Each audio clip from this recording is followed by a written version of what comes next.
জ্ঞান বুদ্ধি আছে যে ভোটে হারার পর আর দাবি করা চলে না যে আমি আসন ছাড়বো না, আমি হারলাম কিন্তু ছাড়লাম না, এটা চলতে পারে না।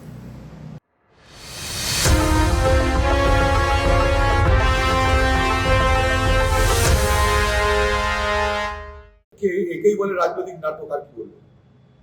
কারণ তুমি একদিকে যদি বলো যে যেটা হয়েছে সেটা ঠিক না, তাই পদটা করবো না, তাহলে তোমার যারা এমএলএ তাদেরকে বলে দেওয়া কি কথা, তারাও তো এইভাবে নির্বাচিত হয়েছে, তাদের ক্ষেত্রে এটাই খাটে যে আমরা কেউ মানছি না। বা যারা জিতেছে, যারা হেরেছে তারা সবাই বলুক আমরা কেউ মানছি না, বা যারা জিতেছে তারা বলুক যেহেতু পার্টি কেউ মানছে না আমরাও মানছি না, বয়কট করে দিক দরকার। আমি তো বলবো পশ্চিমবঙ্গের তৃণমূল পার্টিকে যে আপনারা যদি মনে করেন এই নির্বাচন অনৈতিক নির্বাচন চুরি করে হয়েছে, মানে আমরা ভারতবর্ষের রাজনীতিতে একমাত্র রাহুল গান্ধী যিনি নির্বাচনের চুরির কথা প্রথম বলেছিলেন ভারতবর্ষের সমস্ত বিরোধী দলকে, ভোট চোর গদ্দি চোরের স্লোগান রাহুল গান্ধী দিয়েছিলেন, তখন কিন্তু কেউ সমর্থন করেনি। ঠিক আছে, এখন হারার পর আপনার মনে হয়েছে যে এটা ঠিক হয়নি, চুরি হয়েছে।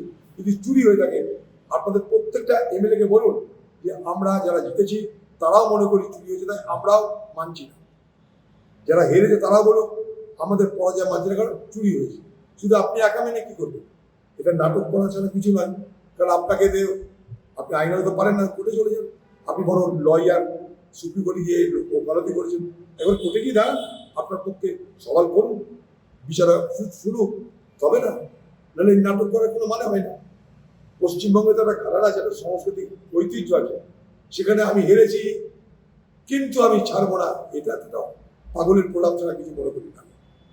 যদি মনে হয় আপনার যে আপনি হেরেছেন, অন্যায় করে হারিয়েছেন, সব বয়কট করে দিন, সব বয়কট করে দিন, নাটক বন্ধ করুন, বাকি সব চলতে থাকবে। গ্রেপ্তার করবে, পুলিশ সাজা দেবে, এটা আমরা চাইবো। কোনো দলেরই কোনো কর্মী যেন খুন না হয়, তৃণমূল হোক, বিজেপি হোক, টিএমসি হোক, কোনো দলেরই কোনো কর্মী যেন খুন না হয়, এটাই আমাদের দাবি। সন্ত্রাস যেন না হয়, খুন যেন না হয়, রক্ত যেন না ঝরে।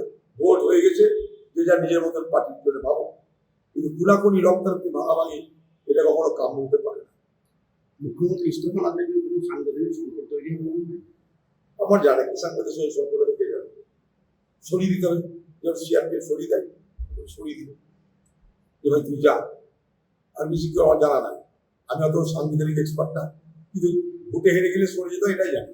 এতটা জ্ঞান বুদ্ধি আছে যে ভোটে হারার পর আর দাবি করা চলে না যে আমি আসন ছাড়বো, আমি হারলাম ছাড়লাম না, এটা চলতে পারে না। আমার পুরোনো কথা এগুলো, এর আগে নিয়ে অনেক বিতর্ক হয়েছে। ভারতবর্ষের সংবিধান করে তারা পরিষ্কার করে দিয়েছিল একটা জাতীয় সঙ্গীত কি হবে, রাষ্ট্রগান কি হবে, সব করে দিয়েছে।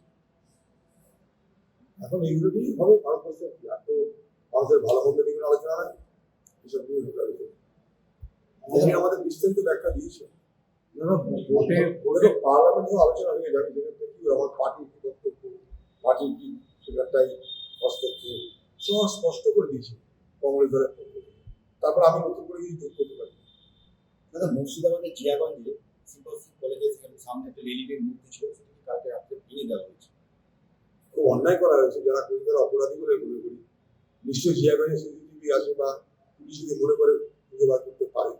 আমার দাবি হচ্ছে পুলিশ খুঁজে বার করুক, এই অপরাধীদেরকে সমাজের কাছে চিহ্নিত করুক এবং দোষীদেরকে শাস্তি দিক। অবশ্যই এটা খুব অন্যায় হচ্ছে।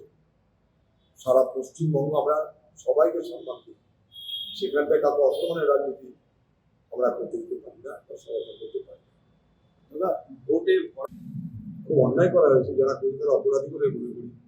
নিশ্চয়ই জিয়াগঞ্জে সিসিটিভি আছে বা পুলিশ যদি মনে করে খুঁজে বার করতে পারে। আমার দাবি হচ্ছে পুলিশ খুঁজে বার করুক, এই অপরাধীদেরকে সমাজের কাছে চিহ্নিত করুক এবং দোষীদেরকে শাস্তি দিক। অবশ্যই এটা খুব অন্যায় হচ্ছে। সারা পশ্চিমবঙ্গ আমরা সবাইকে সম্মান করি, সেখানটায় কাউকে অসম্মানের রাজনীতি আমরা করতে দিতে পারি না বা সমর্থন করতে পারি না। যারা এমনি তাড়াবে তাই করছি, যারা এমনি তাড়াবে কোনো জায়গায় গ্যারেজ ট্যারেজ করবে বা ওদের জন্য কিছু ভালো হবে, এটা বুঝতে পেরেছে। তৃণমূলের এমন দালালি করেছে যে দালালিকে নিশ্চয়ই যারা ক্ষমতা এসে তারা অ্যালাউ করবে বলে আমার মনে হয় না। হয়তো সেই ভয় পালাচ্ছে, ইস্তফা দেওয়া মানে পলায়ন করা। সরানোর আগে তুমি ইস্তফা দিচ্ছ কেন? এমন ছাপ্পা মারা তৃণমূলের দালাল আজকে যারা ক্ষমতা তারা মনে করছে একে ভরসা করা যাবে। পশ্চিমবঙ্গের শাসন ব্যবস্থায় এই জিনিসটা সব থেকে বড় ভয়ঙ্কর হয়েছে।